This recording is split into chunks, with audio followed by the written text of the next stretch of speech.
Salut la communauté LGB Moto, je vous retrouve aujourd'hui, comme vous avez pu deviner, je vous ai parlé un petit peu des conseils de Tom Barrère et l'objectif, vous avez vu mon niveau aussi en off-road, je fais du petit off-road et du coup l'idée c'est de se perfectionner. On a changé la 650 V-Strom contre une 1050 au vu du passage de la passerelle. Dans le but de s'aventurer un peu plus en off-road. On a hésité avec un 1000 VR6 de chez Kawa, mais on n'était pas sûr de pouvoir faire du off-road. Donc du coup, qui dit off-road, dit chute. Donc on va voir si une 1050 c'est dur à relever. J'ai enlevé les valises alu. Pour éviter de les abîmer quand même si là on est au pied de la maison dans un champ. Donc c'est parti, on la met par terre. Et hop là. Voilà. Bon, c'est pas volontaire, enfin c'est un peu volontaire. Ça permet de voir aussi en même temps ce qui touche et ce qui touche pas. Donc là, on a le pare-main, il touche même pas. Enfin il touche, il frotte gentiment. Donc on va suivre les exercices de Tom Barrère, c'est-à-dire dos à la caméra, dos à la moto, on prend le guidon et on tire.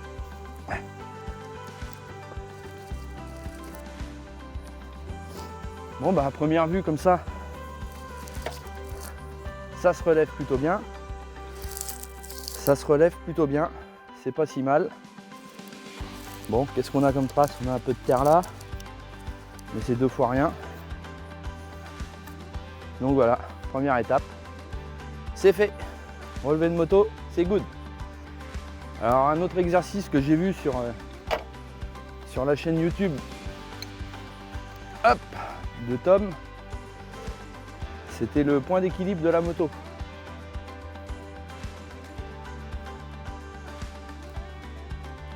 On essaye de trouver le point d'équilibre. C'est la première fois que je fais ça. Hein.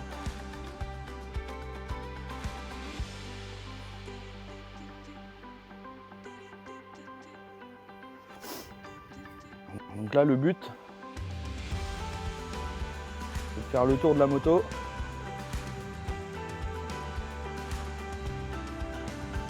En la rattrapant qu'à une seule main à chaque fois.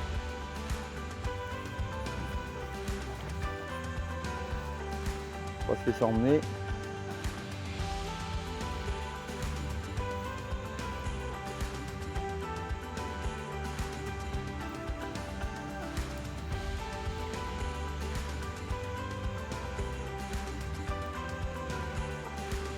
Pour l'instant ça marche. Hein.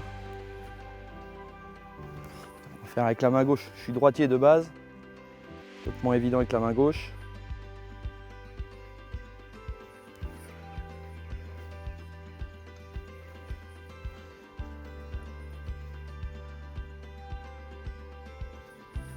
Hop.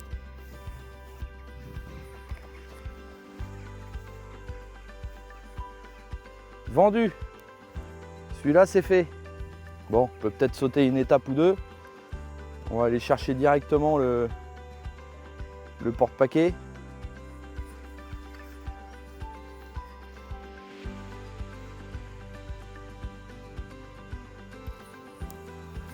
Le guidon. Allez, j'essaye de faire le tour. Chercher l'autre poignée de guidon. Bah, elle tient même debout toute seule. Moi, je pense qu'elle est enterrée un peu à mon avis. Du coup, ça facilite peut-être un peu la chose. Allez. Bon, alors, il y avait un autre exercice qu'il proposait. C'était de monter sur la moto. Alors là, je suis sur la béquille.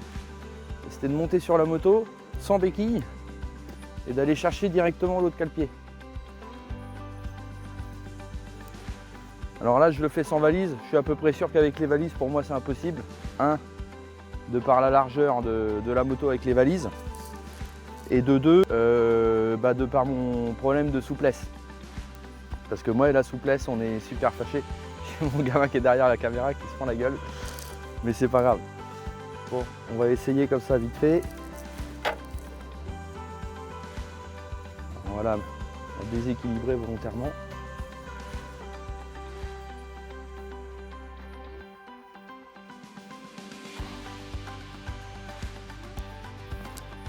Ouais, c'est chaud quand même. Hein.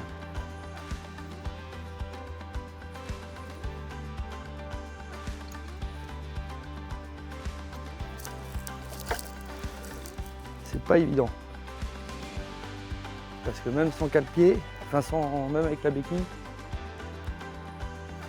sans se tenir déjà,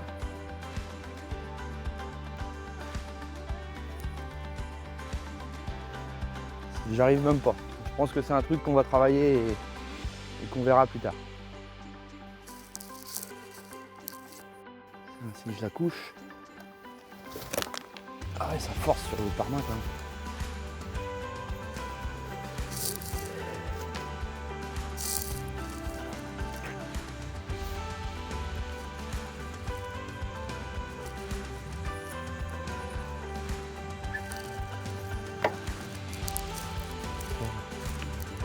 Regarde, hop, la poignée d'embrayage. Hein? Non, elle a cassé. Le bout, il a cassé.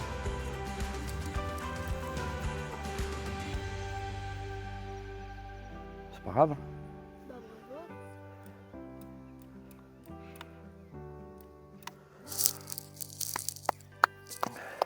Bon bah voilà, les parmains. Bon bah, première poignée d'embrayage. Quand je viens de la faire tomber, donc le parmain il se plie. Et en fait, le parmain se plie. Donc le parmain casse pas. Hein. Et du coup, voilà, l'embout, lui, bah, dépasse quasiment. Et pourtant on est dans l'herbe. Et paf, le petit bout là. Bon, en tout cas, quand ça pose, bon, après ça pose à l'arrêt, hein, forcément. Mais voilà, on voit que ça pose là, cale-pied qui pose. Après, la partie arrière de la moto, elle n'a pas l'air de toucher. Et le parc-artère là, bah, il est un peu mouillé, mais ça va quoi. Ça va, donc pour la pratique du vraiment les journées où on aura vraiment prévu de faire du off-road, je pense je vais prévoir des sacoches arrière souples pour éviter de flinguer les valises alu. Parce qu'au prix que ça vaut, bon, l'autre fois elle est tombée à l'arrêt avec, ça a juste marqué à l'endroit où elle est tombée quoi. Mais ça me ferait chier quand même de poker une belle valise comme ça au prix que ça vaut. Donc je vais prendre des valises souples en tissu bon marché. Ça servira d'emport. Et puis ça sera moins risqué pour elle que pour les valises alu, enfin surtout pour mon porte-monnaie. Et du coup, comme je disais dans la vidéo où je vous ai présenté la moto, sur les parcs-artères là, on va venir y fixer des petites sacoches de 6 ou 8 litres, là, quelque chose comme ça, de la sacoche étanche, qui elles permettront aussi d'amortir un peu si jamais on la pose. Voilà quoi. Bon, c'était les premiers exercices de Tom Barrère. Et les prochains, on les fera sur un autre terrain que de l'herbe, puisqu'on essaiera les exercices d'hypermaniabilité à basse vitesse. Il faut que je trouve des petits plots pour faire une zone de manœuvre, comme il propose dans ses vidéos. Allez, salut, à plus!